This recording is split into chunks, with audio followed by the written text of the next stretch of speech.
avril, le Irak a mobilisé une nouvelle fois des milliers de manifestants dans les rues de la capitale d'Alger.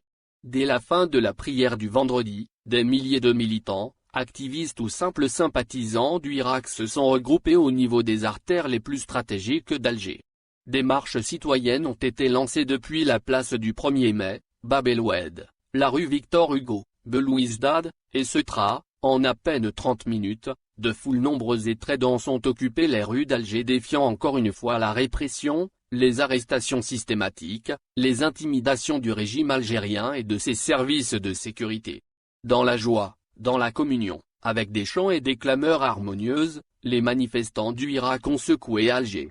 Ils ont réveillé la capitale algérienne de la torpeur habituelle dans laquelle elle est enfermée le reste de la semaine. Mais cette fois-ci, un mot d'ordre est revenu en force sur toutes les lèvres et pancartes des manifestants: c'est le peuple qui décide, la rue appartient au peuple. Le message est on ne peut plus clair. Les manifestants du Irak veulent contraindre le régime à reconnaître leur force, leur légitimité et prendre enfin en considération leurs revendications, appelant à un changement radical au plus haut sommet du pouvoir algérien. Des chants enthousiastes, des slogans éloquents, des pancartes de génie. Le Irak a sorti l'arme du pacifisme et du patriotisme pour lutter contre un régime autoritaire qui ne cesse de réprimer, d'interdire, de censurer ou d'intimider la société algérienne. Non à la continuité du régime, a-t-on pu lire sur de nombreuses pancartes. C'est justement au nom de cette continuité que le pouvoir algérien refuse de faire la moindre concession face au Irak. Le bras de fer risque de durer encore plusieurs mois en Algérie.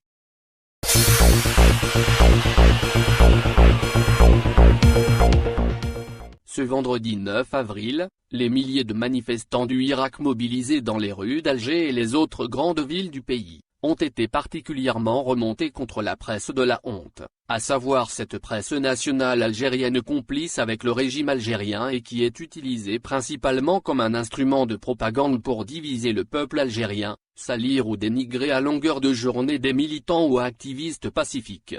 Presse de la honte, vous êtes le chevalier de la zizanie, peut-on lire sur de nombreuses pancartes de manifestants qui ont condamné vigoureusement les dérapages récents des télépoubelles algériennes, à savoir des chaînes de télévision privées algériennes affiliées au pouvoir et ses satellites. Des médias qui n'ont strictement aucune relation avec la mission d'informer, la noble tâche du journalisme. Il s'agit de télévisions privées offshore qui émettent essentiellement via les bouquets satellitaires en Jordanie ou Liban et dont les contenus propagandistes sont préparés depuis Alger dans des studios de fortune encadrés par des équipes de bricoleurs peu formés aux nuances de l'audiovisuel et à l'éthique du métier du journaliste. El Hayat TV, El Bilad TV ou Eshourouk TV ainsi qu'en Nahar TV. Ces télévisions algériennes se sont illustrées récemment par des campagnes de dénigrement et des propagandes calomnieuses qui ont outrepassé toutes les règles élémentaires de la morale publique ou de l'éthique journalistique. Atteinte à la vie privée, injures sexistes, racistes, diffamation publique, manipulation ordurière de l'opinion publique avec des fake news ou des faits absurdes totalement inventés. Cette presse algérienne a sombré dans une immoralité qui ne cesse de choquer et bouleverser les Algériennes et Algériens. Sur les réseaux sociaux comme dans les manifestations du Irak, ces télépoubelles sont raillées, moquées et condamnées lourdement pour leurs outrages successifs. L'histoire n'oubliera jamais cette profonde déchéance morale d'une certaine presse algérienne.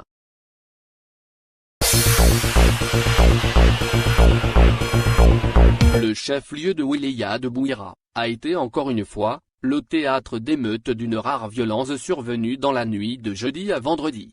L'origine de ces révoltes est liée à l'affichage mardi dernier des listes des bénéficiaires de 904 logements sociaux, largement contestés par des citoyens exclus, et qui ont investi la rue et pris d'assaut depuis mardi dernier le siège de la wilaya.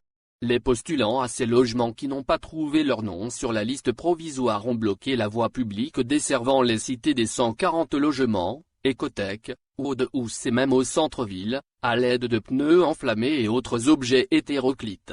Ils exigent des autorités locales l'annulation pure et simple des listes provisoires et la mise en place d'une commission d'enquête. Les services de police, mobilisés en force, ont usé de gaz lacrymogène pour disperser les manifestants.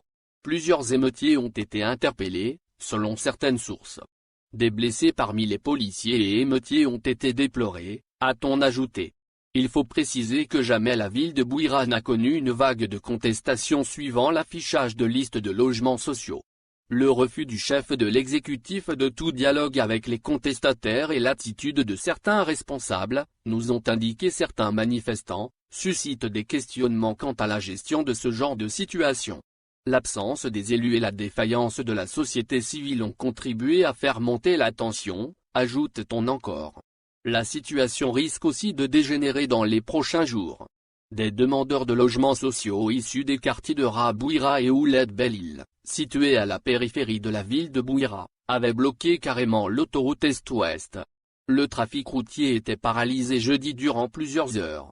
Les forces anti-émeutes de la gendarmerie nationale ont été obligées d'intervenir en usant de tirs lacrymogènes pour disperser la foule et procéder à l'ouverture de la route.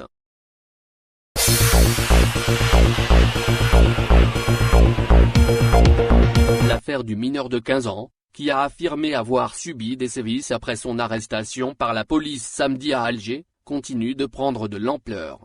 Jeudi, 4 activistes du Irak contre le militant Mohamed Hadjadid ont été placés sous mandat de dépôt par le juge d'instruction du tribunal de Sidi Mamed à Alger, dans le cadre de l'enquête sur cette affaire. Après l'incarcération de ces 4 activistes qui ont été arrêtés dimanche et lundi, le procureur général de la Cour d'Alger a tenu une conférence de presse, sa deuxième en 24 heures, et durant laquelle il a fait de nouvelles révélations, sur cette affaire qui a choqué les Algériens. Les investigations ont dévoilé des faits qui ne sont pas moins dangereux que les premiers.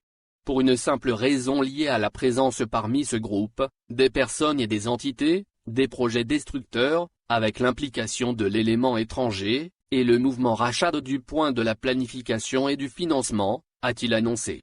Le représentant du parquet affirme que les investigations ont abouti à des preuves sur l'existence de relations entre le dénommé Riahi avec l'un des adhérents de la Société des Maghrébins victimes d'expulsion arbitraire d'Algérie, et c'est l'un des voisins de ce personnage dans la région d'Ain-Temouchante. Le procureur a parlé aussi de financement suspect entre les membres de cette bande et des contacts avec des partis connus pour leurs activités destructrices, comme Ben Alima Mohamed Azouz, Rebia Sofiane, Boukor Amin et Ahmed Ismaïl.